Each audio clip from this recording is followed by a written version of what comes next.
जहां एक तरफ फिर युवराज ने चलवाया आरती पर ट्रक और फिर बेचारी आरती के साथ हुआ ऐसा जिसे देख आपके पैरों तले जमीन खिसक जाएगी। वहीं दूसरी तरफ उदय और भजन ने कली और आरती को मारने की चली ऐसी चाल जिसे उसमें सबके होश उड़ गए। देखिए पूरी कहानी इस वीडियो में। मित्रों, आज के धमाकेदार एपिसोड की शुरुआत होती है आरती से, जो अंजलि से वादा करती है कि वह जन्माष्टमी के दिन अंजलि को राजपूत हवेली लेकर जाएगी और देखेगी कि उसे रोकता कौन है, और ऑफिस के लिए निकल जाती है। युवराज नजर रखे हुए था और जैसे ही आरती घर से निकली युवराज अपनी चाल चल देता है। आरती जिस रिक्शे में बैठी थी उसके पीछे ट्रक लगवा देता है और अब होने वाला है कुछ ऐसा जिसे जान सबके होश उड़ जाएंगे। देखिए वीडियो। उधर प्रताप उदय से पूछता है कि उसने कली को उनके साथ जाने की इजाजत क्यों दी। प्रताप कहता है कि आरती ने वेद और कली की शादी जबरदस्ती करवाई है क्योंकि उसके पास उनके खिलाफ सबूत है। उदय कहता है कि वह यह सब अपने प्लान को अंजाम देने के लिए कर रहा है। उदय कहता है कि कली उनके साथ दिल्ली तो जाएगी लेकिन वापस नहीं लौटेगी। उदय कहता है कि या तो कली का अपहरण होगा या उसे मार दिया जाएगा। उदय आगे कहता है कि फिर वह आरती को भी मार देगा क्योंकि आरती को पता चल गया है कि उसी का ट्रक था जिसने अमन को कुचला और अंजलि को अपाहिज कर दिया। भजन का उदय को फोन आता है और वह पूछता है कि क्या कली उनके साथ दिल्ली जा रही है। उदय कहता है हाँ। भजन उदय से कहता है कि कली को दुल्हन की तरह तैयार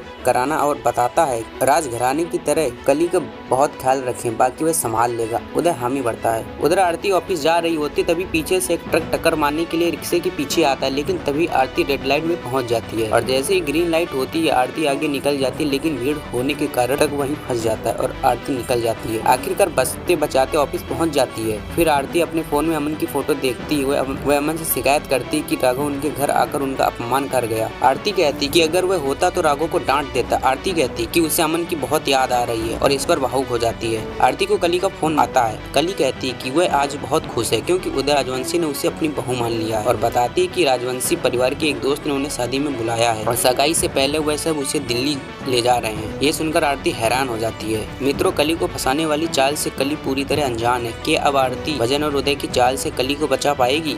कली फिर आरती से कहती है कि वह ऐसे तैयार होना चाहती कि वेद का दिल जीत ले और पूछती कि जब आरती पहली बार वेद से मिली थी तो उसने कैसे कपड़े पहने थे। आरती कहती उसने पीला कपड़ा पहना था। ये सुनकर कली कहती कि वह भी पीला कपड़ा पहने की आरती को दिखाती है। कली सपना देखती है कि वेद उसे अपनी पत्नी के रूप में स्वीकार कर रहा है। सपना टूटने के बाद वह आरती से पूछती है कि वह कैसी लग रही है। कली कहती है कि वह अब दिल्ली जाएगी और वेद उसे सबको अपनी पत्नी के रूप में मिलवाएगा। कली पूछती है कि क्या वेद उसे भी उतना ही प्यार करेगा जितना आरती को करता था। आरती कहती है कि ऐसा होगा। वेद उनकी बात सुन लेता है और कहता है वह सिर्फ आरती से प्यार करता है। एपिसोड खत्म होता है। अब अगले एपिसोड में आरती और अंजलि राजपूत हवेली पहुंचते हैं। आरती राजपूत परिवार पर टिप्पणी करती कि उन्होंने उसकी मां का हक छीन लिया और अब उसकी बेटी की शादी कर रहे हैं। आरती राजपूत और ठाकुर परिवार को चेतावनी देती है कि वे सबको जेल भिजवा देगी। वेद आरती से रुकने को कहता है और कहता है कि उसने उसका रिश्ता तोड़ा और अब ये सगाई भी तोड़ रही है। आरती कहती है वह ऐसा नहीं होने देगी। तब क्या होगा जब आरती निकलेगी ऑफिस से बाहर? क्या युवराज के भेजे हुए गुंडे से बच पाएगी? और वहीं दूसरी तरफ उदय ने कर दी है कली और आरती को मारने की तैयारी।